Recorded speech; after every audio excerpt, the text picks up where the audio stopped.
Señor expresidente, muchas gracias por estar en el canal onair.com en este programa De Frente. Este es su casa porque lo que busca este canal es hablar sin odios, sin rencores y tener un diálogo abierto, franco sobre temas de su vida y de la vida política en general. Me llama la atención para empezar a abrir digamos, esta conversación es, usted en todas las entrevistas habla de un gran recuerdo montando a caballo yendo al colegio con su hermano Jaime, ya fallecido él, en las montañas de Salgar. ¿Por qué este recuerdo siempre es tan entrañable para usted? Bueno, primero muchas gracias, muy buenos días, mi saludo a usted, sí, y mi saludo a todos los televidentes. La verdad es que nosotros nos criamos en la finca, mi padre tenía una empresa de café, de caña, de ganado, en esas cordilleras, y la maestra que nos enseñaba en otra finca unos kilómetros, y mi papá había hecho unos carreteables allá. Había un carro en la casa que se mantenía en labores de trabajo y mi hermano Jaime y yo íbamos a las clases con la maestra Lilian Henao, íbamos a caballo. O sea que la afición mía por los caballos no es adquirida. Nací con esa afición y ha sido un aspecto inseparable de mi vida, el caballo. Con el que usted tiene una ligazón, ¿no? Por supuesto, yo quiero mucho los animales, quiero mucho los caballos, me hacen mucha falta, vivo con ellos. Y del caballo he dicho que el caballo no acepta maltrato ni salamería. No permite que uno sea verdugo ni salamero. El caballo exige equilibrio, que es lo que debería exigir la política. Eso le iba a preguntar. ¿Usted ha aprendido mucho del caballo que ha llevado a la política? Pues yo no sé si lo ha aprendido, porque uno muchas veces pierde el equilibrio, pero el caballo sí enseña mucho equilibrio, que uno lo debería tener en la política. Yo recuerdo, lo que pasa es que el mundo de los caballos, una vez refiriéndose a un contradictor suyo o un rival, entienda, lo llamó caballo discapacitado. No, ¿Eso fue así eso no fue así. cómo fue esa Eso anécdota? lo interpretaron mal y a mí me dio mucha pena. Estaba yo tal vez en San Gil Santander o en un sitio cercano.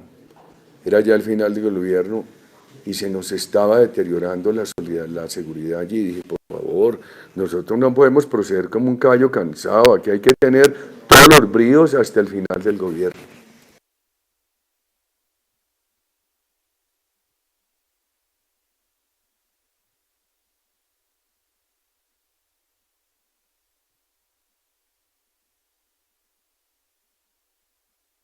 Todo el equilibrio temperamental, racional, todo el control y la mayor objetividad posible. No siempre se procede así, siempre se cometen muchos errores. Señor expresidente, es conocida su resiedumbre y en política hay que tenerla, evidentemente. ¿De dónde le viene a usted esa resiedumbre? ¿De su papá, que fue un finquero bravo, de esos antiguos que abrían tierras en Córdoba, en Antioquia, o de su mamá, la señora Luisa? Mi mamá se llamaba Laura Vélez de Urbina. La señora Laura, que fue militante del Frente Nacional y que fue Pues, senadora, como usted. no, mi madre no fue senadora. Yo tuve una tía, era una familia muy liberal, la única hermana de mi madre eran 6, que fue política muy activa, fue parlamentaria conservadora. Por el sector del doctor Álvaro Gómez Hurtado, las otras 5 eran liberales, mi madre era liberal. Sufrieron mucho la época de la violencia política. Ella fue una gran activista para apoyar los acuerdos del Frente Nacional y para apoyar la participación política de las mujeres. Si mal no recuerdo, las mujeres colombianas ganaron el derecho al voto tarde, por ahí en 1957, en el gobierno del general Rojas Pinilla, y las primeras elegidas fueron en el 58. Yo había nacido en el 52, mi madre me llevaba de la mano a todas sus campañas. Ella participó activamente en la campaña en favor del Frente Nacional, en favor de la participación política de la mujer. La eligieron, mi madre hace parte del primer grupo de mujeres colombianas elegidas. concejal municipal o concejala, como quiera decirse, y fue presidente de esa corporación. Eso fue en el año 1958. ¿Y el carácter, expresidente? Eran firmes los Firmes, dos, ¿no? de carácter, francos. Conservadora ella, ¿no? Frentera, ella era liberal. ¿Liberal? Sí, solamente eran 6 hermanos a la Cámara. Eran frenteros. Mi padre murió cuando llegó la FARC a esa finca. Mi padre inmediatamente sacó la pistola, se enfrentó con ellos. Él pensó que se iban a llevar a mi hermana o a mi hermano. Y él decía con mucho carácter que él no caminaba un paso ni pagaba un peso. Mi padre no era de un temperamento para dejarse secuestrar, ni tampoco para tener criminales. Mi padre actuaba en su propia defensa él directamente. Muchos dicen, a propósito de que usted abre esa puerta de hablar de su padre, que de ahí viene su intransigencia y hasta su odio de esa muerte. ¿Usted quisiera hablar de Si eso? yo hubiera tenido odio, no habría aspirado a la presidencia de la República. Yo creo que el odio atranca la imaginación, afecta la capacidad de reflexión del ser humano, bloquea la creatividad. El odio hace del ser humano lo que el pantano hace de la vaca. Mientras más patalea, más se atolla. Por supuesto, uno mantiene dolores, el dolor, la tristeza por esos hechos tan graves van con uno hasta la tumba. Una cosa es el dolor y otra cosa es el odio. El dolor necesariamente no lleva odio. ¿Y cómo ha manejado ese dolor, señor Pues a expresidente? uno le duele, Sí. trata de mantener una comunicación espiritual con el papá. La verdad es que el 50% de las familias colombianas hemos sufrido estas tragedias. Y lo pregunto porque usted en el 2011, que usted siempre se ha mantenido como en oposición, en el 2011 con los diálogos, en el 2000, de pronto usted me corrige, en el 2011 que empezaron estos diálogos en La Habana, usted se sentía muy acorralado, muy solo en esa lucha opositora. No, yo diría que acorralado no, uno ha tenido que dar batallas de manera muy solitaria. Cuando el presidente Andrés Pastrana declaró la desmilitarización del Caguán, yo recuerdo que mi propia familia apoyaba eso.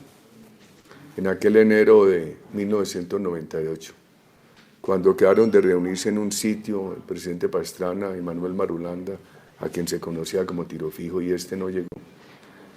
Una de mis hermanas lloró, que cómo Marulanda le había hecho eso al presidente Pastrana, que ese intento tan importante por la paz del presidente Pastrana. Yo le dije, esta foto le habría dado la vuelta al mundo y habrían dicho que Colombia tenía el terrorismo. El presidente Pastrana hizo eso de buena fe.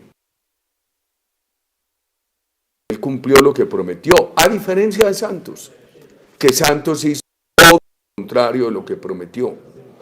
Yo estuve en oposición, solidario muchos años, al Caguán, con todo respeto por la persona del presidente.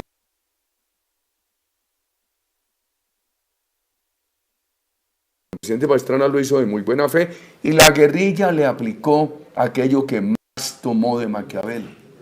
Si tu enemigo tiene gestos de generosidad contigo, no lo tomes como generosidad, tómalo como debilidad y aprovéchalo para avanzar. Y cuando empezaron los diálogos de Santos con la FARC, yo dije, pero ¿y cómo van a dialogar sin cese de actividades criminales? ¿Y por qué tienen que negociar con el terrorismo la agenda nacional de la política y la agenda nacional de lucha contra el narcotráfico? ¿Y por qué tienen que negociar con el terrorismo limitaciones a la propiedad privada? ¿Y por qué tiene que haber impunidad total? Yo estaba en desacuerdo con la impunidad total. Mis críticos dicen, si no 5 o 8 años de cárcel a los militares.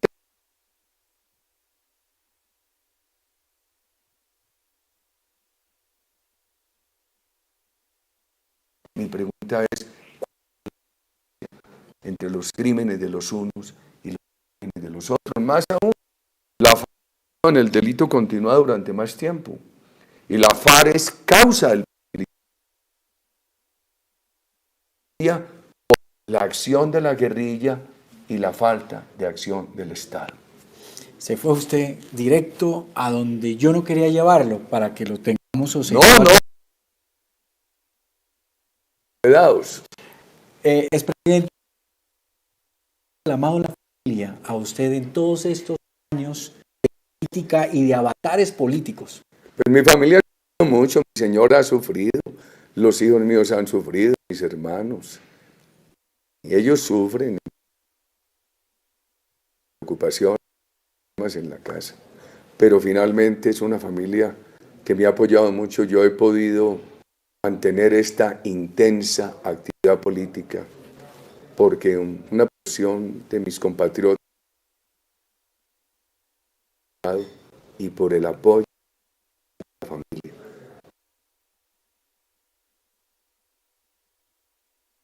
Piloto que comanda muy bien un avión que está en turbulencia. Ella ha sido muy razonable. ¿Me puede decir en qué ha incidido en sus decisiones? ¿En qué asuntos? En todo. Ella incide en todo y con ella es una mujer inteligente, con Dina, hay que tener un diálogo con mucha lógica. ¿Alguna vez le ha dicho, ya no más, retírese? No, le preocupa mucho. Ellos en momentos han querido eso, indudablemente. Es normal en estas difíciles actividades. ¿Y usted por qué no lo hace, presidente? No le hace caso. Hoy tengo una enorme preocupación. Cuando yo veo este tema de corrupción, este tema de exceso,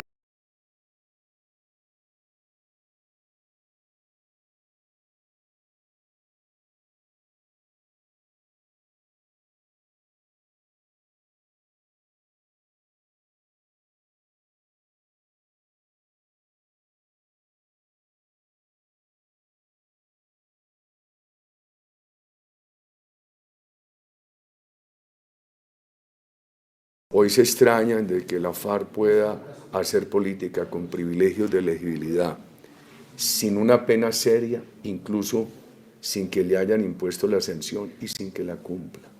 Cuando yo veo todo eso, digo, bueno, ¿para dónde vamos? Esto va poco a poco a convertirse en una Venezuela. Este país paró la generación de empleo de calidad. Este país paró la reducción de la pobreza. Yo creo que la política de los 3 huevitos que yo impulsé, tener un país seguro con valores democráticos, un país con gran confianza de inversión privada, un país con política social, sigue teniendo toda la lógica.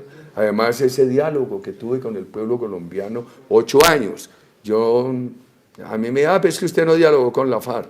Dialogué con el pueblo colombiano, 8 años. Entonces a mí me preocupa mucho el estado de Venezuela. Cuando mi generación joven aplaudía al Che Guevara, yo miraba eso con pánico. Allá en la universidad. Por supuesto, yo fui disidente en todo el proceso del movimiento estudiantil. Yo hacía parte de unas minorías disidentes. En esa época nos hacían pensar que América Latina y Colombia no tenían más futuro que escoger entre el castrismo o el socialismo o el comunismo de Unión Soviética o la versión China Mao Zedong o Ho Chi Minh. Y la verdad es que yo fui disidente frente a todo eso. Yo he creído en el Estado de Derecho, en los valores democráticos, en la empresa privada con solidaridad, en la política social sostenible, haciendo equipo con una gran empresa privada en expansión. Pero hay muchos críticos que dicen que usted, y no solamente usted, otros muchos, han metido miedo con el tema de que esto va hacia una venezolanización, hacia el castrochavismo. Pues ahora han aparecido muchos críticos. Ahora ya tardíamente, muchos de los que apoyaron el sí, ahora dicen, ¿cómo es esto de que hay impunidad total? ¿Cómo es esto de que le dan estos privilegios a la FARC? ¿Cómo es esto de que para los delitos atroces como lo de el asesinato y reclutamiento de los niños, de las mujeres, etcétera, cómo es esto de que no tienen una sanción adecuada? ¿Cómo es que además no les imponen sanción adecuada, no pagan una sanción risible y les dejan hacer política? ¿Cómo es esto de que les dan todas esas ventajas para hacer política? ¿Cómo es esto de que no entregan los niños, no entregan todas las armas, no declaran todo el dinero y no los sancionan? ¿Cómo es esto de que tienen la empresa privada colombiana así asfixiada de impuestos? ¿Cómo es esto de que tienen el Estado quebrado? Entonces yo veo hoy muchas personas que han dicho, es que no, esto que dicen los del no es mentira.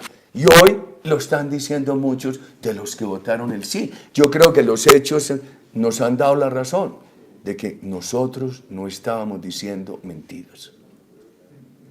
Sus nietos, hablemos de sus nietos, cálmese un poquito, señores presidente. Háblenos de, por ejemplo, de Jerónimo, Tomás, que también se llaman como sus hijos, y de Leticia. Yo vivo en turbulencia calmada. Una turbulencia calmada. ¿Eso es como calma chicha? No, eso es calma con entusiasmo. Bueno, calma. Porque si uno no le pone emoción a las cosas de la vida, se quedan sin realizar, se quedan sin expresar. Yo, por ejemplo, creo mucho en lo que le acabo de decir porque pienso que la mejor política social es generar empleo de calidad. Y aquí lo paramos, asfixiar las empresas, para darnos ya este acuerdo con la FARC.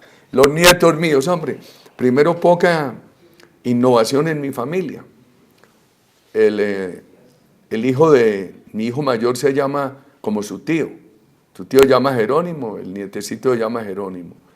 Y el hijito de Jerónimo se llama Tomás, como se llama su tío. Y la niña se llama Leticia María. Uno goza mucho con ellos, los quiere mucho. La verdad, es un amor que uno no alcanza a anticipar. Tiene que ser uno abuelo para sentirlo. Yo empiezo a pensar en ellos en momentos de muchas dificultades y de mucha tensión. Y como que me sonríe el alma, como que se me prendiera una luz por dentro. ¿Esos son sus psicólogos, sus nietos? A mi señora le preguntan mucho, bueno, y Álvaro, en tantas dificultades y eso, y con ese apellido Uribe, y que no se ha enloquecido del todo. Ella dice, no, allí le tengo unos psiquiatras, y mire el sitiecito donde mantengo los caballos. Ese es su desván del... Eso dice mi señora. Ahora, yo hago deporte, hago yoga nidra, cada que todavía, a pesar de que tengo 65 años, adiestro potros. Adiestrar potros. Le iba a preguntar, ¿usted los adiestra de oído, verbalmente o cómo? No, yo les hago inicialmente doma racional, después los voy llevando de un madrino y hoy no monto sino excepcionalmente alguno que veo muy especial porque me queda mucho tiempo. Las redes sociales también le quitan a uno tiempo, yo leía más. Sin embargo, este año sí he leído unos 4 o 5 libros importantes y ahí estoy leyendo otros ahora. Volvamos a la doma. El tema es que los entendidos en chalanería y en caballos dicen que a usted le gusta mucho lo de los frenos. Explíquenos eso y por qué le gusta el tema de los frenos en los caballos. No, la verdad es que yo no tengo manos para ser pianista, pero tal vez por haber crecido entre los caballos y estar al lado de una persona que sabía mucho de caballos, que era mi padre, pues aprendí a manejarles el freno con delicadeza, a que el caballo se sienta cómodo con el freno, a tener pulso para el freno. Entonces yo me monto en un caballo de paso y brego a tener toda la suavidad en el manejo del freno, a que las llamadas sean sin maltrato, casi que imperceptibles. Es como que cuando me monto en un caballo de paso bueno y veo que puedo poner la rienda aquí sobre la cabeza del galápago y llevar en esta mano un pocillo de café sin derramarlo. Tiene que ser todo con mucha suavidad y bregar a que suavemente esta mano no me tiemble, como debería ser en la política, suavemente, pero sin temblores. Muy bien, lo felicito por esa descripción y eso es un aprendizaje para la política también, por supuesto. Uno no sabe si lo aprende o no, porque muchas veces uno no es capaz de llevar los temblores suavemente. Es difícil. ¿Y usted que sí que tuvo temblores? No, mantengo. ¿Los mantiene todavía? Por supuesto. Por ejemplo, ¿cómo hace, aprendiendo de la chalanería, para manejar tanto enemigo político? Pues hombre. ¿Con freno? Hay tanta cosa que yo no intento manejarlos, es imposible. Es imposible. hay que hacer otra cosa. Hay que leer, o hacer yoga nidra, o hacer deporte, o andar a caballo. ¿Las goticas todavía las toma? Claro, hoy no están en goticas, en unos granulitos, me ayudan. Sí, eso ayuda. Claro, y el yoga nidra ayuda. ¿Qué es yoga hidra? Yoga nidra es un yoga espiritual que lo hago desde 1986. ¿Se repite un Hace mantra, algo así como un sonido? Se concentra mucho, hace de la mente un cursor, del cuerpo una pantalla, va recorriendo punto por punto. Yo lo combino con oración. Yo rezo, le pido a Dios, al Espíritu Santo, a la Santísima Virgen, y me pregunta, ¿usted reza así? No porque yo sea beato, sino porque vivo sobregirado. Y le rezo mucho a la Virgen María. Mi madre era muy devota de María Auxiliadora. Mi madre nació el 23 de mayo, el día de María Auxiliadora es el 24. Y mi hijo menor, que nació 6 mesino, se crió por milagro, nació el día de la Santísima Virgen del Carmen. ¿Qué es lo último que usted hace, ya que lo menciona, cuando se acuesta? Pues yo procuro rezar. Y ahí ve, no me puedo dormir y saco ese Twitter que lo detengo a un lado. Pero eso Y lo vuelvo y lo disparo. Es una adicción ya No, de las redes. no, tampoco. Por ejemplo, en las reuniones y eso yo dejo ese teléfono al lado. Y muchos me reclaman que por qué no hizo un retweet a tal tweet mío, a tal mensaje de Twitter. Porque no alcanzo, porque uno de los problemas. Las redes tienen cosas muy importantes, estar comunicado, pero también privan de cosas muy importantes. Quitan mucho tiempo de lectura, estudio, de comunicación. A mí me preocupa mucho que uno esté en un foro político, la comunidad hablando y quienes presiden ese foro chateando. Sí. Entonces, por regla general, en todas las reuniones, yo procuro entregar ese teléfono.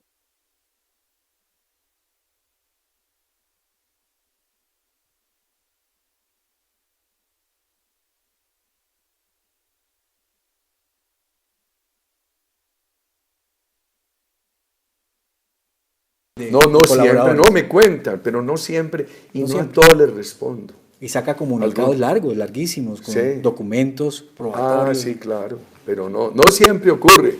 Pero uno tiene que reaccionar muy rápido. En política, reaccionar muy rápido no es contraproducente. No en todo, pero hay cosas, hay especies que no se pueden dejar crecer. Hay malos retoños que no se pueden dejar crecer. Richard Nixon, en aquellas famosas lecciones de liderazgo, decía, usted tiene que atrofiar los malos retoños. Por supuesto, hay otros temas en los cuales uno no puede reaccionar al impulso de las primeras impresiones. Hace poco, sobre un tema difícil, no sé qué fue lo que dije yo. Mientras el hacha va y viene, el brazo descansa. Era para significar que hay temas en los cuales no se puede reaccionar al impulso de las primeras impresiones, pero hay temas de retoños negativos que hay que atrofiarlos de inmediato. ¿Usted tiene arrepentimientos en política, por ejemplo? ¿Se arrepiente usted de haberse hecho reelegir? A ver, primero, la reelección en Colombia existía hasta el 91. La quitaron por razones políticas menores. Segundo, antes de llegar a la presidencia en el 2012 intentaron revivirla. Tercero, cuando yo llegué a la presidencia iba a mitad de camino un proyecto para revivirla. Cuarto, se acabó de aprobar en el gobierno mío.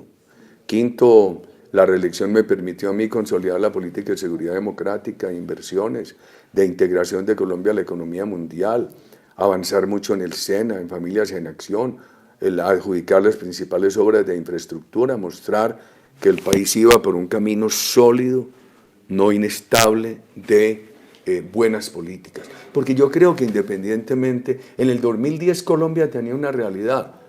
Mis críticos me criticaban a mí personalmente, que Uribe tal cosa, tal otra, pero las tres políticas nuestras, la confianza e inversión, la política social y la seguridad democrática, tenían un gran consenso nacional. El doctor Antanas Mocos llegó a la presidencia en esa campaña y me dijo que yo, ¿por qué me negaba a que él llevara esos 3 huevitos? Y yo recuerdo que cuando terminó la reunión, él me dijo que qué decíamos, y le dije, yo no hablo, doctor Antanas, lo que usted le diga al país está bien. Y lo que tengo preocupación fue el intento de segundo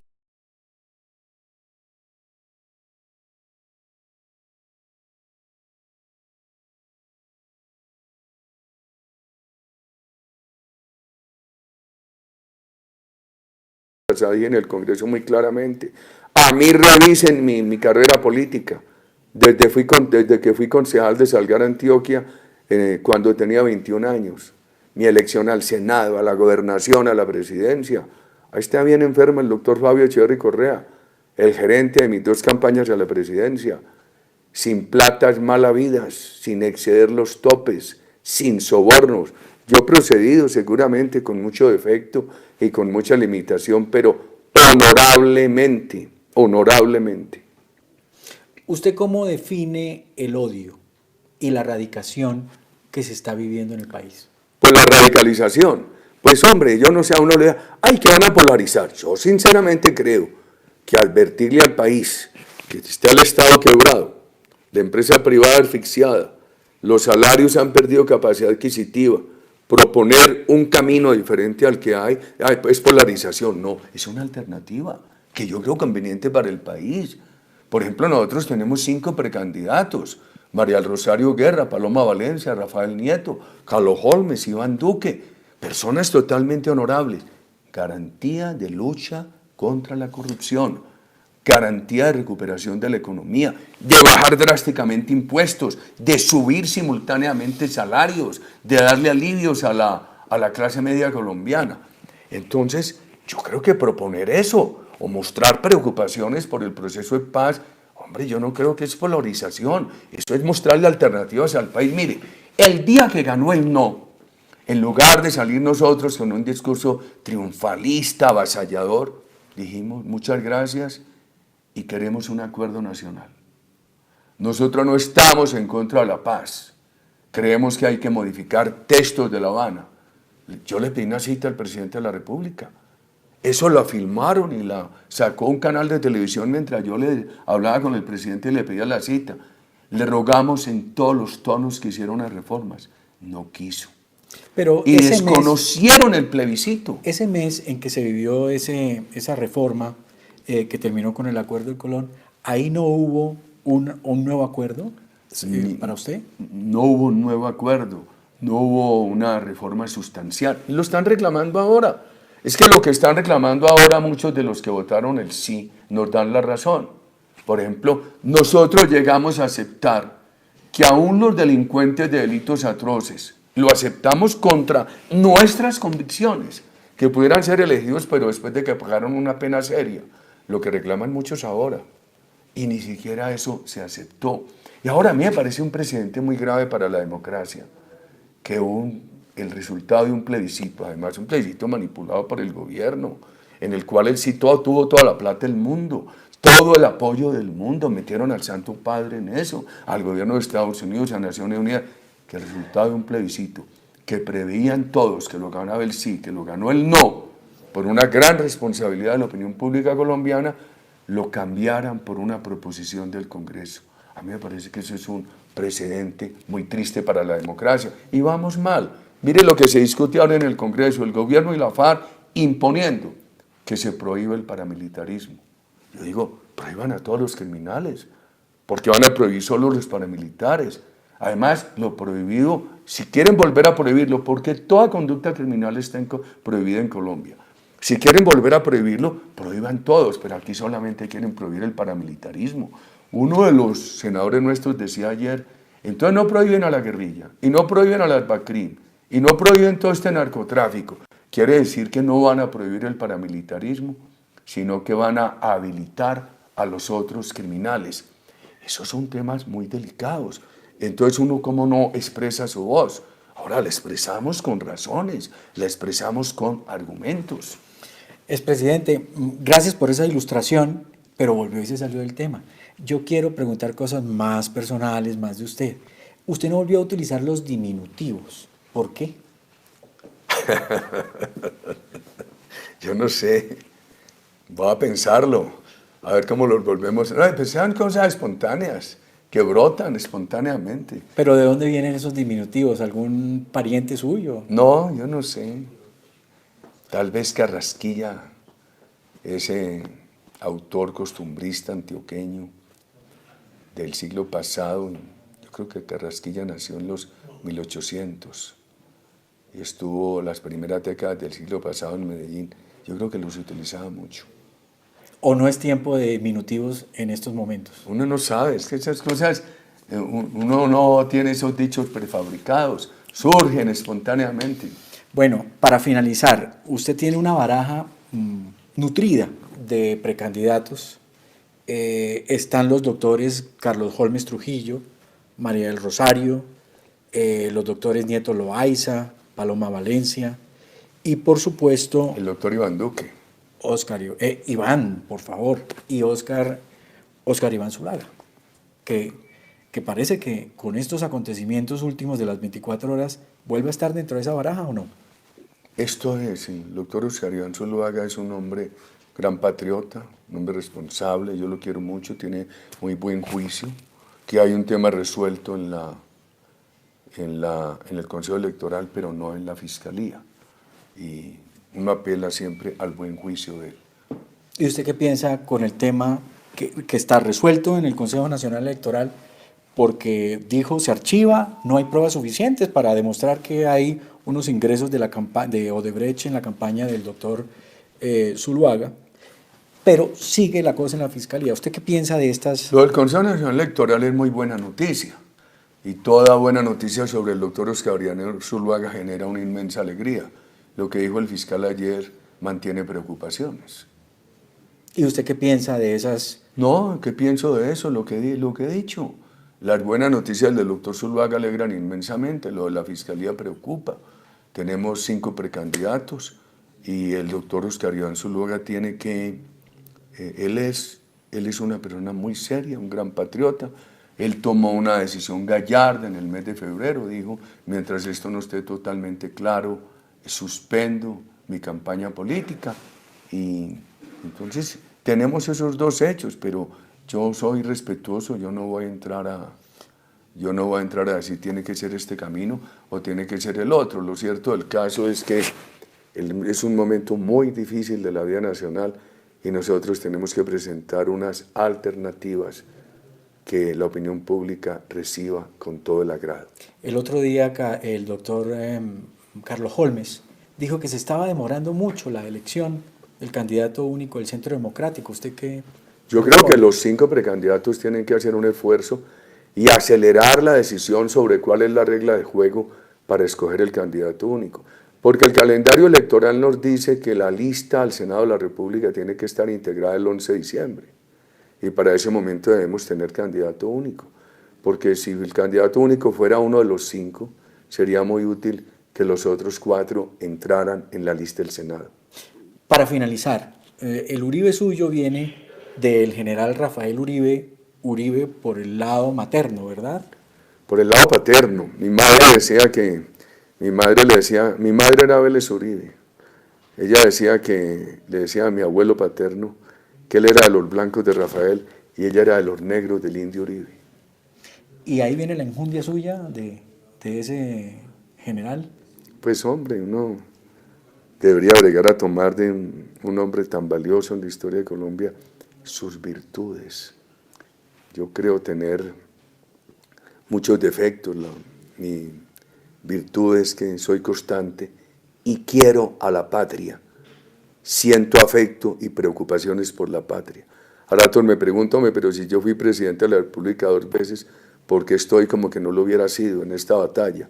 Sí, la verdad es que de pronto mi subconsciente me ha revelado algo. Tengo más empaque de combatiente que de logros personales.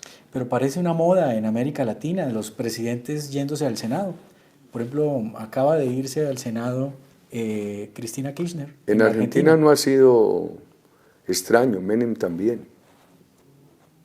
Y para finalizar, ¿usted por qué sabe discursos de Jorge Eliezer Gaitán? Pues hombre, porque pequeño los leía. Era bien importante, en esa época no había redes sociales. ¿Qué iba a pensar uno? Y yo recuerdo que los grandes regalos que me hizo mi madre, que puedo recordar muchos, el uno era la Enciclopedia Británica. Y hoy con el doctor Google, la Enciclopedia Británica es una reliquia. Por eso yo le digo a los jóvenes hoy que ellos tienen muchas más posibilidades de aprender que lo que tuvo mi generación. Ellos tienen hoy una posibilidad con esto del doctor Google de estar al tanto de lo que ocurre en el mundo.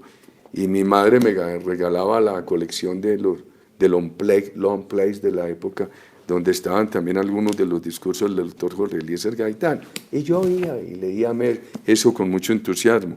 Le agradezco mucho que me regale esta obra suya y lo felicito. Yo no sabía que usted había escrito este libro sobre el doctor Jorge Eliezer Gaitán. Es con gusto que lo hago y muchas gracias por estar aquí en De Frente, Conexión Mocetina, en este canal oner.com, que se pone al margen de esas peleas de los medios tradicionales, en un país que necesita tanto sosiego y calma.